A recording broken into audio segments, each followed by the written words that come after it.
татвар хувийн орлогын албан татвар бас янз бүрийн зорилготой, янз бүрийн төрөлтэй байгаа. Тэ жишээ нь зорилго нь ямар вэ гэвэл орлогод суурилсан тухайн гэр бүлийн тэ одоо 5 хүүхэдтэй мөртлөө 2 сая төгрөгийн цалинтай, мөртлөө хүүхэдгүй 2 сая төгрөгийн цалинтай хоёрын хооронд ямар ялгаа байх вэ гэдэг л одоо цаад агуулгаар асуудлыг хөндөд ийн гэж би харж байгаа.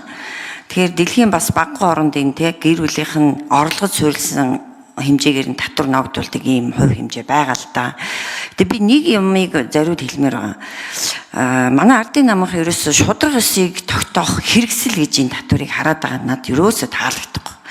Энд чинь ер нь эсрэгээрээ бүр хүн ингээд өөрөө хөдөлмөрлж, өдөр шөнөгүй хөдөлмөрлж, тэр хөдөлмөрлснийхөө үр дүнд авч байгаа мөнгө штэ. Уг нь төр энд ямар ч үүрэггүй байгаад байгаа байхгүй юу? Уг нь бол тэгэхээр ерөөсө хамгийн гол тэрэн дээр л илүү их акцент өгöd байгаа. Шудраг ёсыг тогтоох хэрэгсэл гээд. Тэгж ярих юм бол хүн илүү их хөдөлмөрлөвөл илүү цалин авч илүү амьдрах нь энэ чи зөв ёсны, зам ёсны асуудал байхгүй юу? Тэгэхээр л ерөөсө тэгэх ёсгүй. Тэр илүү хөдөлмөрлж байгаа хүмүүсээ цалин авч бага орлоготой хүмүүст өгнө гээд байгаа. Энэ үнцгийг илүү их бариад байгааг би бол ерөөсөө хүлээн зөвшөөрөхгүй байгаа юм. За мэдээж үндсэн хуулинд бол иргэн болгон татвар төлөх ёстой, татвар буйдоор төр буй гэдгийг бол ойлгож байгаа. Нөгөө төгөр энэ хөдөлмөрлсөнд нь ногдуулж байгаа татвар штэ. Хөдөлмөрлсөнд нь. Тэгэхээр энэ зүгээр байж байгаа ийм илүү цалин аваад байгаа огт биш байгаа байхгүй юу. За тэгээ 3 сая 4 сая төгрөгтэй хүмүүсийг амьдрал нь болж гин эднэрт хөнгөлөлт хэрэггүй гэж үзэж байгаа нь бол бас надад буруу санагдчихж байгаа. Өнөөдөр Монгол улсад энэ үнийн өсөлт, энэ инфляц ямар түвшинд очсон бэлээ? 3 4 5 Баярмаа гişүнэ. Шудраг ёсыг гэдэг маань үндсэн хууль зааснаар иргэн бүр татвар төлөх ёстой. Бүгдээрээ төлдөг байвал төлөе, төлөхгүй бол хинж татвараа төлөхгүй бай гэдэг л шудраг ёсны зарчмыг яриад байгаа. Энэ одоо хувь өндөр очиж байгаа татврын ачааллыг 3 сая төгрөг, 4 сая төгрөг бид нар ялгаа байхгүй бүгдийг татврын хөнгөлөлтөнд амруулъя гэд хоёр талаасаа ажлынхын хэсгээс гараад энэ татврын хөнгөлөлт нэгтгэе явуулаа шүү дээ. Саяас Тэмүүжин гишүүн ярьж байгаа зөв. Тэгээ энэ дэр чинь одоо энэ хууль бол энэ татврын хууль бол одоо ардчилсан намын ардын намын татврын хууль гэж байхгүй шүү дээ. Энэ чинь Монгол улсын татврын хууль ярьж байгаа шүү дээ. Тэгэхээр бид нар шудраг ёсны үдэс хувийн орлогын татрыг бууруулъя.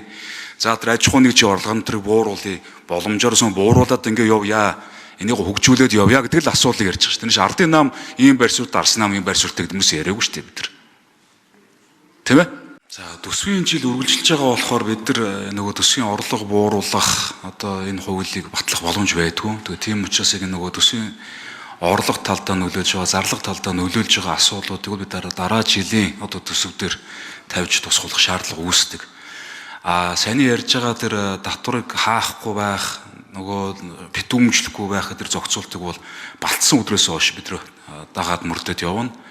Хувийн орлогын татрын одоо шаталсанг бол бид нар шат дараатаар одоо 2027 оны 1 сарын 1-ээс зарим хэсгийг зарим хэсэг нь 2028 оны 1 сарын 1-ээс за аж ахуйн нэгжийн орлогын татрын хуулийн одоо хөнгөлтүүдийг бол шууд 2027 оны 1 сарын 1-ээс гих мэтлэн байдлаар хэрэгжүүлж явна. Тэгээ энэ хуулийн хэрэгжилтийг одоо хангахын тулд бэлтгэл ажлуудыг бас явуулах шаардлагатай. За мөн одоо засгийн газар эрхчлэлийн төсвөө өргөн барихтаа энэ саний хөнгөлтүүдийг төсөлд одоо суулгаж орон сангийн татврын бодлого газар чимэдсөөрөө. За тэгэхээр хувь хүний орлогын албан татварт шатлсан татварыг бол бид нар 1990 оноос хойш ер нь бол хэрэгжилж ирсэн. Тэгээ 2007 оноос бол 10% татвартай болоод үндсэндээ 22 он хүртэл хэрэгжилж ирсэн. Тэгээ 22 оноос бол 10-15 гэсэн ийм шатлал руу бол оруулсан. Тэгээд 22 онд бас тухайн үед үндсэн хуулийн цэцэд тодорхой иргэд бас энэ шатлсан татварыг эсэргүүцэж бас тийм мэдээлэл гаргаад тэгээд үндсэн хуулийн цэцээс бас дүгнэлт гарсан байдаг. Энэ бол их олж байгаа орлогоос нь бол илүү олох нь бол одоо шудраг үндсэн хуульд нийцэж байна гэдэг ийм дүгнэлтийг бас гаргаж ирсэн ийм практик үед дэлхийд дээр байгаа улс орнуудын ер нь дийлинг нь бол энэ шатлсан татварын тогтолцоогоор явж байгаа. За энэ удаагийн өөрчлөлтөөр бол бид нар тэг хөв, нэг хөв гэсэн хоёр шатлыг оруулж ирсэн. Тэгээд нийт иргэдэд бол энэ бол цалин хөлс авж байгаа иргэдэд бол хамааралтай байгаа. Өөрөөр хэлбэл 792 мянга хүртэл тэг хуваар, за 792 мянгаас 2 сая хүртэл нэг хуваар авж байгаа нь бол цалин хөлс хөтөлбөрөөр эрхэлж байгаа хүмүүст бүгдээрэн дээр нь бол хамааралтай ийм одоо шатлыг бол нэмж оруулж зохицуулж байгаа. За хөв хүний орлогын албан дотор бол сум дүүргийн төсвийг бүрдүүлдэг.